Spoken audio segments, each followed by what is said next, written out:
Assalamualaikum waalaikumsalam. Assalamualaikum waalaikumsalam. Apa hukumnya kunut yang dikerjakan setiap subuh?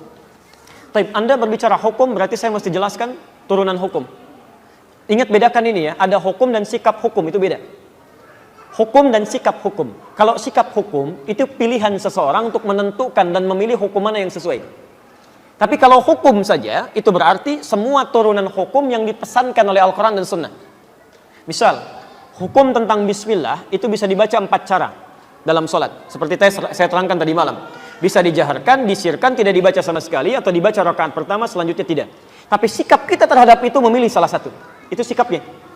Nah, kadang-kadang mohon maaf, kalau hukumnya sudah ada pilihan, tapi sikap hukumnya berbeda, sepanjang dalam kerangka hukum itu tidak perlu kita kemudian berselisih. Sepanjang dalam kerangka hukum yang sama. Karena kita tidak mungkin memaksakan seseorang selalu sama dengan kita. Kecuali kalau pada hukum yang sifatnya satu dalil, satu contoh, dan tidak ada sikap lain kecuali itu saja. Seperti saya terangkan dalam kesempatan tadi malam. Nah, sekarang tentang kunut. Kisahnya dimulai di saat Nabi SAW dalam fase dakwah. Di awal-awal masa Islam di Mekah, tiba-tiba kedatangan tamu dari distrik Bi'r Ma'unah. Bi'r Ma'unah, agak banyak ini. Menyampaikan bahwa, ya Muhammad, ya Rasulullah, di tempat kami orang-orang yang masuk Islam. Semuanya masuk Islam. Awal masa dakwah, kedatangan informasi satu desa, bedol desa masuk Islam. Kira-kira senang atau tidak? Senangnya luar biasa. Maka mereka minta dikirimkan guru-guru untuk mengajar. Dikirimkanlah oleh Nabi SAW 70 orang penghafal Quran. 70 orang penghafal Quran.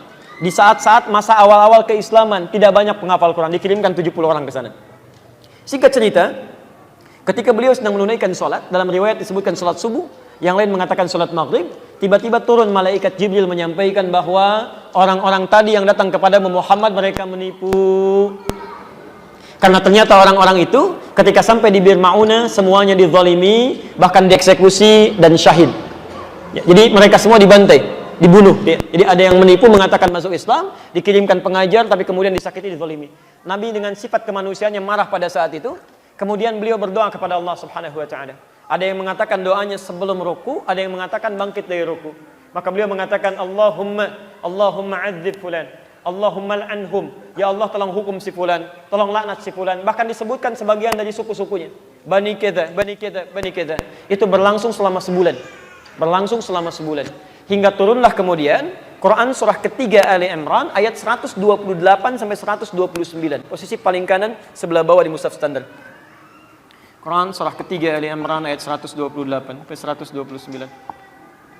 Ayat 128 ini poinnya. Laisa laka minal amri syai'un aw yatuba 'alaihim aw yu'adzibahum fa innahum zalimun.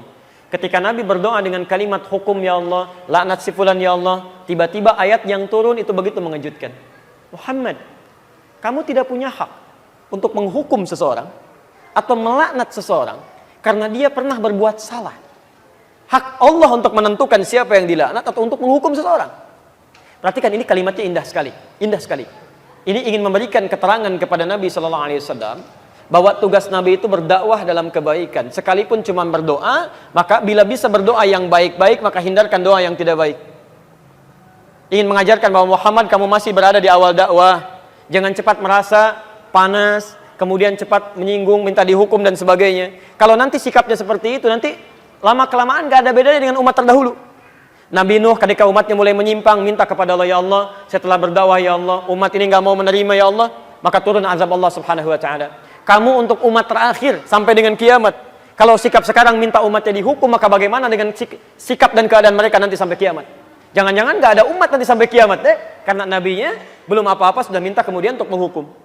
Maka turun ayat untuk meluruskan kepada Nabi supaya berdoa dalam kebaikan-kebaikan. Taib. Ini bukan Nabi salah, bukan, nilai kemanusiaan yang menjadikan bahwa mereka penipu. Sedangkan ini masih ada di awal dakwah. Tapi Allah kemudian menanamkan kesabaran dalam diri Nabi. Yang paling indah, turunlah kemudian ayat ini. Setelah ayat ini turun, terjadi dua peristiwa.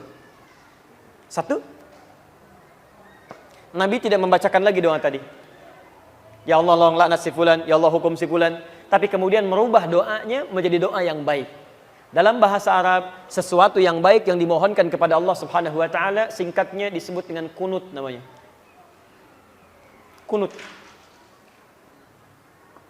permohonan yang baik-baik sebagai ketaatan kepada Allah. Karena Allah perintahkan berdoa dengan yang baik, ya, maka sifatnya disebut dengan kunut. Baik, maka peristiwa yang pertama, fokus, Nabi tidak membacakan doa itu lagi, lalu mengajarkan kepada cucunya Al-Hasan, kepada sebagian sahabatnya, doa yang terbaik sebagai pengganti doa yang ini. Apa doanya? Allahumma hadini fiman hadait, wa'afini fiman afait, wa tawallani fiman tawallait, wa barik li fima atait, wa qini syarra ma qadait. Tidak pakai birahmatika ya. Tidak pakai birahmatika, tapi dalam hadisnya wa qini syarra ma qadait. Itu yang diajarkan oleh Nabi sallallahu alaihi wasallam. Maka kemudian ada yang meriwayatkan Nabi tidak pernah membacakan doa itu lagi, dicukupkan, ya, tapi kemudian sahabat mempraktikkan doa itu dalam salatnya. Ada yang menggunakan saat witir, ada yang menggunakan saat Ramadan, ya, di 10 malam terakhir, bahkan ada yang menggunakan dalam kesempatan salat subuhnya. Dan itu didiamkan oleh Nabi sallallahu alaihi wasallam. Bahkan ada sebagian mengatakan bahwa Nabi Muhammad sallallahu alaihi wasallam pernah menggunakan itu dalam salat subuh. Walaupun sebagian memandang riwayatnya lemah, ada yang mengatakan yang lain riwayatnya kuat. Dari sini, Bapak Ibu sekalian, karena Nabi sallallahu alaihi wasallam tidak mempraktikkan doa yang tidak baik tadi, kemudian mengajarkan doa yang baik ini, dan beliau mendiamkan sahabat yang mempraktikkan, tidak melarangnya, ya, maka disinilah kemudian para ulama melihat itu, lalu menyikapi dan mengambil kesimpulan dengan 3 kesimpulan. 3 kesimpulan. Karena Nabi tidak mengatakan langsung. Kalau Nabi mengatakan, sudah nggak usah berdoa, selesai masalah. Kalau Nabi mengatakan berdoa ya, ini bagus, selesai masalah. Tapi Nabi mendiamkan di sini, dan sikap diamnya Nabi dalam implikasi hukum itu bisa menerangkan beberapa pilihan-pilihan hukum. Maka Imam Abu Hanifah mengatakan, karena Nabi sebelumnya tidak baca doa, dan setelah itu pun beliau tidak baca doa lagi, setelah turun ayat tadi, maka beliau menyimpulkan tidak ada doa kunut itu. Makanya saat subuh tidak perlu membaca doa kunut, selesai. Imam Abu Hanifah. Imam Malik, Imam Syafi'i menyimpulkan, Nabi SAW baca doa. Doa ini diganti oleh Allah untuk yang baik-baik. Dan kemudian diajarkan oleh Nabi pada sahabat, sahabat membacakan, Nabi tidak melarang. Ini artinya itu pun dibenarkan kalau dibacakan. Maka dari itulah Imam Syafi'i, Imam Malik mempraktekkan doa kunut ini. Imam Malik membacakan sebelum ruku. Jadi begitu membaca surah di rakaat yang terakhir dalam sholat subuh, itu Imam Malik mempraktekkan kunut, tapi kunutnya nggak jahar, sir. Makanya setelah baca surat agak lama, itu sedang baca kunut dalam subuh. Imam Syafi'i memilih riwayat yang setelah ruku. Ruku i'tidal, sami Allahu liman hamidah, Rabbana walakal hamd, lalu membacakan ini dalam subuhnya. Plus Imam Syafi'i, Allahumma hdini fiman hadait, dan seterusnya. Imam Ahmad bin Hanbal mengambil jalan tengah. Ini Nabi sebelumnya nggak berdoa. Ada peristiwa besar terjadi yang membutuhkan doa, kemudian Nabi berdoa dengan itu. Setelah itu Nabi tidak berdoa lagi. Ini artinya doa ini bisa dihadirkan dalam peristiwa-peristiwa yang menuntut doa itu disertakan oleh kita. Karena ketidakmampuan kita berada di sana. Peristiwa dahsyat besar yang meminta kita atau menuntut kita menghadirkan doa, itu dalam bahasa Arab disebut dengan nazilah. Nazilah. Maka dikenal dengan istilah kunut nazilah. Doa kunut yang dibacakan ketika terjadi peristiwa genting yang membutuhkan doa. Yang ada di Palestina, yang ada di Aleppo kemarin, yang ada di Syria dan sebagainya. Maka dikenal dengan istilah kunut nazilah. Tiga-tiganya disepakati oleh para ulama, baik di zaman itu sampai di zaman kini, ini ijtihad para ulama yang dibenarkan dan sah dilakukan ketika memilih satu di antara ketiganya. Karena Nabi memang memberi peluang yang sama untuk bisa mengerjakannya atau tidak sama sekali. Jadi, di masa bahkan Imam Syafi'i, beliau pernah berkunjung ke tempatnya Imam Abu Hanifah setelah beliau meninggal. Masya Allah Pak, Imam Syafi'i kunut, Abu Hanifah dan muridnya tidak. Begitu sampai ke tempat Imam Abu Hanifah, murid Imam Syafi'i mengatakan, ketika Imam Syafi'i diminta jadi imam, Syekh tafaddal, taumu bin nas, tusalli bin nas, Anda jadi imam.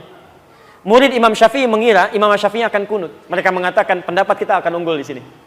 Tapi ternyata ketika sholat subuh, Imam Syafi'i tidak kunut. Tidak kunut.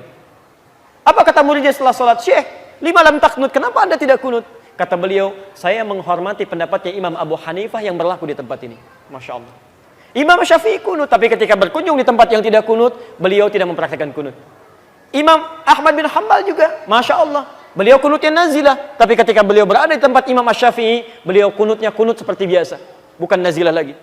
Jadi di sini indah sekali. Para ulama soleh, hafal Quran, menulis kitab hadis, dekat dengan Allah, saling menghormati satu sama lain. Walaupun beda pendapat, tapi masih bisa minum teh sama-sama, tersenyum sama-sama, dan ada dalam kebaikan. Antum bukan imam besar, jadi makmum juga jarang, hafal Quran juga tidak, hadis belum dituliskan, Masya Allah. Kenapa masalah ini jadi pada ribut? Yang kunut benar, yang tidak kunut benar, yang salah, yang tidak sholat subuh. Selesai. Kalau saat jadi makmum, terus kemudian kita memilih tidak kunut, kemudian imamnya kunut sikat tangan, tidak apa? Baik, ini pertanyaan selanjutnya, sama di sini ya dengan kertas. Baik. Nah, sekarang selesai sederhana. Jika imamnya kunut, antum ikut kunut. Mengaminkan, selesai. Ya, persoalan mengangkat tangan atau tidak itu persoalan lain. Tidak harus mengaminkan mengangkat tangan. Saya tadi subuh imamnya kunut. Saya mengaminkan, tapi tidak harus mengangkat tangan. Kalau imam dia berdoa, boleh mengangkat tangan. Ya, jadi begitu mengatakan Allahumma hadina fiman hadait, saya katakan amin. Karena makmum itu tugasnya mengikuti imam. Dan kalaupun imamnya nggak kunut, antum biasa kunut, antum nggak usah kunut. Apalagi imam salam, antum sujud sahwi, itu nggak usah. Awas jangan terlampau soleh di sini. Awas, karena tugas makmum itu mengikuti imam. Imam ruku, antum ruku. Imam sujud, antum sujud. Imam kunut, antum kunut. Imam nggak kunut, antum nggak usah kunut. Selesai ya? Gampang sebetulnya. Allahu Akbar. Yang salah, yang tidak, kita sepakat di situ. Baik. Saya dulu di Tripoli dapat kunjungan dari ketua PBNU dulu. Datang, ya, mengatakan, alhamdulillah katanya Ustaz. Di Indonesia sekarang NU dan Muhammadiyah sudah kompak. Subuhnya nggak pakai kunut gitu ya. Masya Allah saya bilang, bisa begitu? Iya, karena nggak pada ke masjid semuanya masing-masing.